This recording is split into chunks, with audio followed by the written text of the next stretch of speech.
Baik, Assalamualaikum warahmatullahi wabarakatuh. Waalaikumsalam warahmatullahi wabarakatuh. Kami dari kelompok D1, saya Siti Rohamah, kemudian ada Ibu Fatmawati dan Pak Yomi Sumbala akan mencoba belajar teknik coaching dari beberapa kasus yang ada di LMS. Nah, kasus pertama ini uh, akan yang berperan sebagai coach itu adalah Bu Fatmawati dan yang berperan sebagai coachee itu adalah Pak Yomi Sumbala dan sebagai pengamat adalah saya sendiri Siti Rohamah. Kasus pertama akan saya bacakan bahwa Anda memperhatikan seorang murid yang tidak mau bekerja sama dengan teman-temannya. Dia selalu memiliki alasan, seperti tidak cocok dengan teman-temannya atau dengan alasan lain. Dia memilih bekerja sendiri dan mengumpulkan tugasnya sendiri. Hasil yang dikumpulkan secara mandiri itu selalu bagus. Bagaimana Anda menyikapi hal ini? Di sini Ibu Fatmawati dan Pak Yomi Sumbala akan memperagakan sebagai coach dan coachee. Kepada Bu Fatma dan Pak Yomi dipersilahkan. Silakan Pak Yomi. Assalamualaikum, permisi Bu. Waalaikumsalam. Silakan duduk, Nak. Terima kasih Bu. Bagaimana kabarmu hari ini? Alhamdulillah baik Bu. Alhamdulillah kalau begitu. Bagaimana dengan hobi kamu? Apakah ada kemajuan? Iya Bu, saya tambah bersemangat untuk meningkatkan hobi saya. Lalu, apakah kamu pernah mengikuti perlombaan yang berkaitan dengan hobi kamu? Dulu waktu SMP, saya pernah dapat juara 1. Wah, hebat sekali kamu ya. Tingkatkan lagi dan pertahankan ya. Nah, itu tadi tentang hobimu. Hari ini kita akan ngobrol agak sedikit lama. Kamu nggak apa-apa? Gak apa-apa Bu. Akhir-akhir ini Ibu perhatikan kamu terlihat agak murung dan tidak semangat. Kenapa? Saya memang perlu seseorang untuk membicarakan masalah yang sedang saya hadapi. Terima kasih Ibu sudah bersedia membantu. Jadi apa nih yang bisa Ibu bantu? Dan apa yang ingin kamu capai dari diskusi kita hari ini? Saya hanya ingin dapat solusi dari masalah saya Bu. Terus, ada lagi?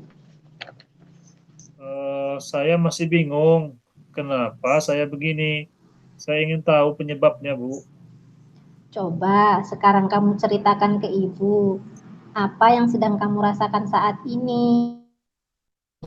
Saya merasa tidak nyaman dengan teman-teman di kelas, Bu. Dengan teman-teman di kelas. Apa yang membuat kamu merasa tidak nyaman? Saya merasa kalau teman-teman tidak mau berteman dengan saya dan menjauhi saya. Terus, mengapa kamu berpikir demikian? Coba jelaskan lebih lanjut. Sekarang saya merasa teman-teman menjauhi saya, terutama teman-teman yang tadinya akrab dengan saya. Setiap saya bertanya dan ajak bicara, kok sepertinya mereka tidak peduli dan malah berbisik-bisik di belakang saya. Ketika ada kerja kelompok, tidak ada yang mau sekelompok dengan saya. Saya jadi tidak betah di kelas, Bu. Bagaimana kamu bisa memiliki pendapat demikian? Coba jelaskan. Saya sering mengerjakan tugas sendiri. Tugas kelompok juga saya mengerjakan sendiri. Karena walaupun ada pembagian kelompok, mereka malah santai-santai dan menyerahkan pekerjaan itu sama saya. Sejak itu saya malas melakukan kerja kelompok. Kalau boleh Ibu simpulkan, kamu nggak mau kerjasama dalam kelompok karena merasa walaupun ada kelompok, kamu tetap melakukannya sendiri. Dan sekarang teman-temanmu menjauhimu. Iya, Bu. Saya bingung dan sedih sebenarnya. Nggak betah saya itu rasanya di kelas.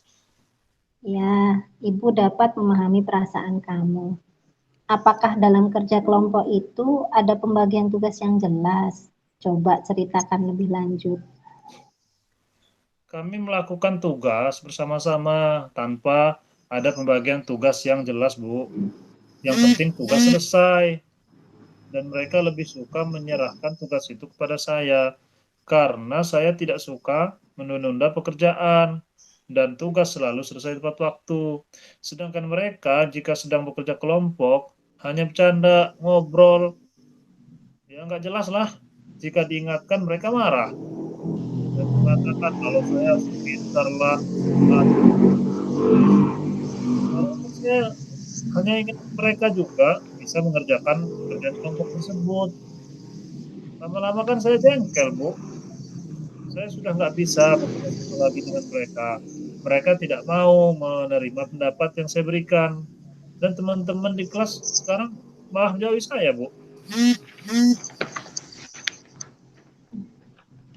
Iya, Ibu dapat memahami perasaanmu. Menurutmu tadi, teman-teman di kelas sekarang menjauhimu. Temanmu di kelas kan banyak, ada sekitar 36 orang tuh. Masa iya sih semuanya menjauhimu? Ya, enggak juga sih, Bu. Hanya beberapa teman menjauhi saya. Dan mereka semua tadinya akrab dengan saya. Berarti masih ada teman yang dekat denganmu dan bisa diajak kerjasama kan? Kamu hanya tidak bisa bekerja sama dengan teman-teman yang tadinya memang akrab denganmu saja. Benar begitu? Coba kemukakan. Benar, Bu. Masih ada teman-teman yang masih mau diajak kerjasama. Cuma saya takut mereka juga bersikap sama dengan teman-teman yang menjauhi saya tadi, Bu. Bisa kamu ceritakan apa yang sudah kamu lakukan sampai saat ini? Sekarang saya lebih suka menyendiri dan mengerjakan tugas sendiri. Apakah Hmm, Apakah dengan menyendiri dan mengerjakan tugas sendiri, kamu dapat menyelesaikan permasalahanmu? tidak sih, Bu? Malah saya jadi tidak pernah berkomunikasi dengan teman-teman. Selain itu, saya jadi tidak mau bekerja sama dengan semua teman-teman di kelas. Menurutmu, kemungkinan apa yang bisa kamu ambil untuk menyelesaikan permasalahanmu? Saya akan coba mendekati teman-teman, dan jika ada yang salah pada diri saya akan meminta maaf pada mereka.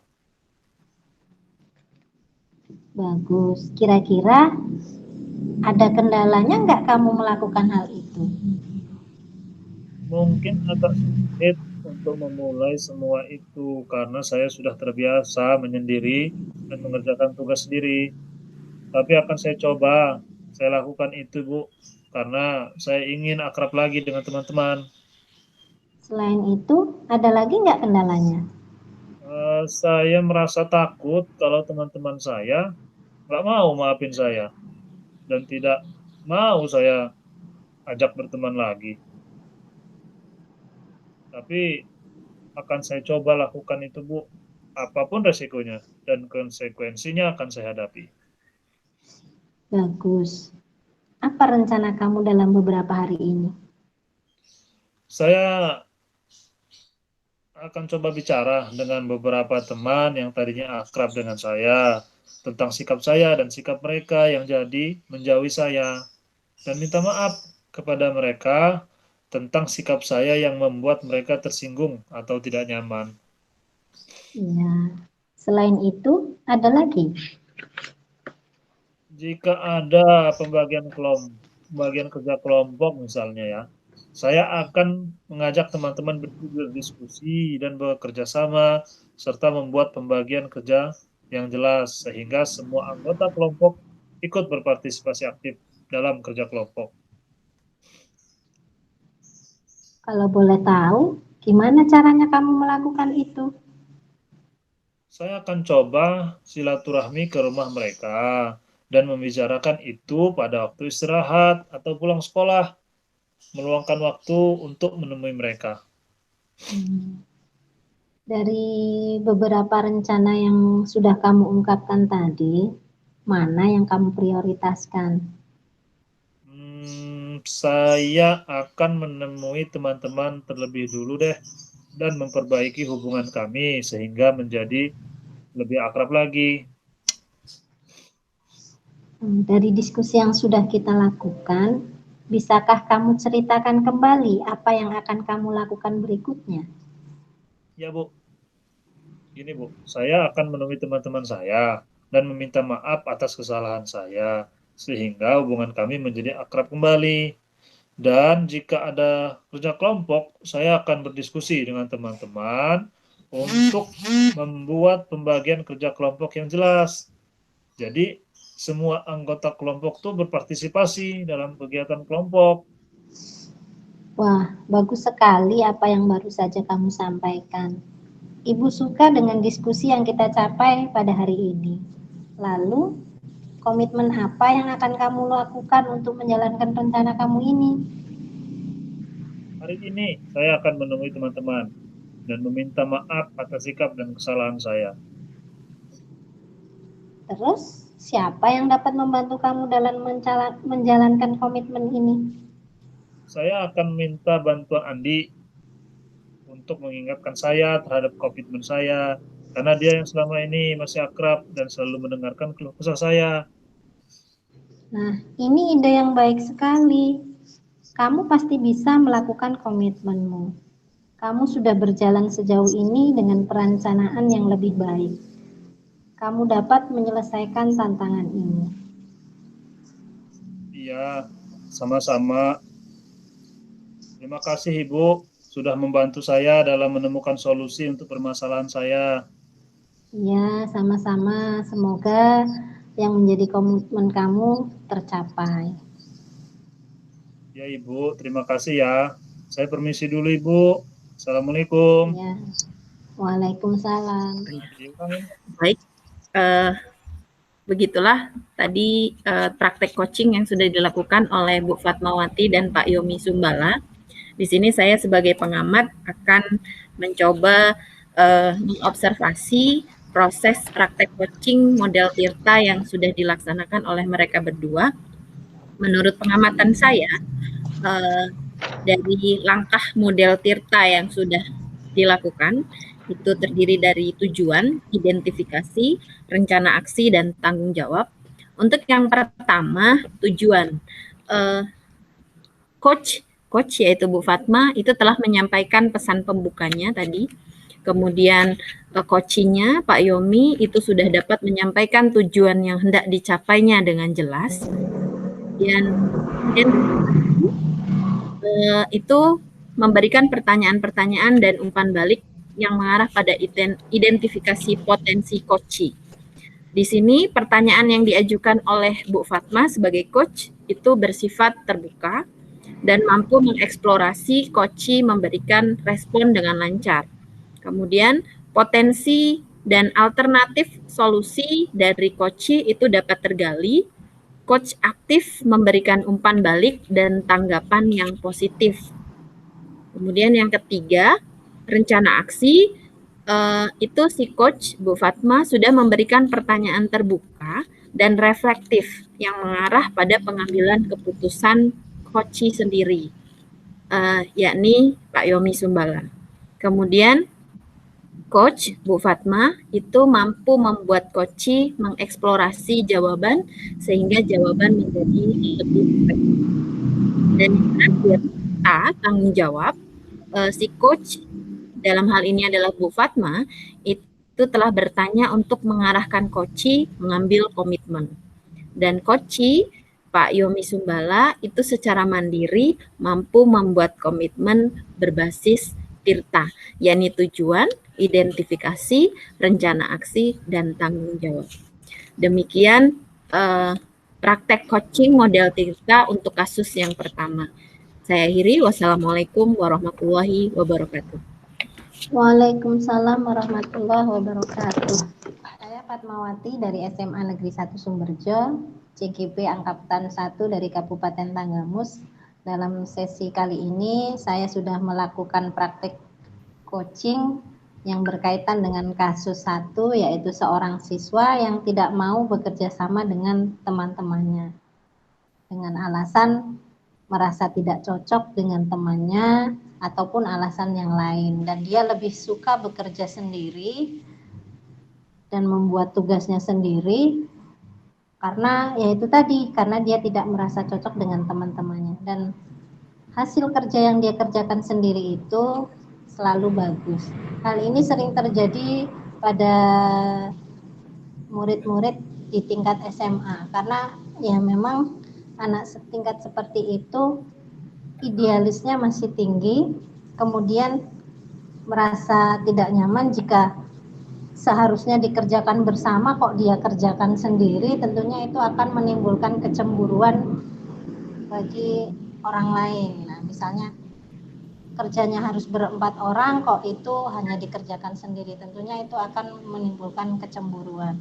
Selain itu juga dalam pergaulan mereka gampang sekali terpengaruh dengan, ibaratnya kalau memang tidak cocok ya langsung menjauhi, langsung tidak akrab, dan itu sering terjadi. Bahkan itu terjadi karena kesalahpahaman, karena tidak ada komunikasi yang efektif. Nah, dengan model Tirta ini mungkin itu dapat bisa membantu untuk siswa menyelesaikan solusi yang berkaitan dengan hubungan dengan teman sebaya seperti ini. Nah, mudah-mudahan praktek yang saya lakukan bisa bermanfaat dan menjadi inspirasi untuk pelaksanaan coaching yang ada di sekolah.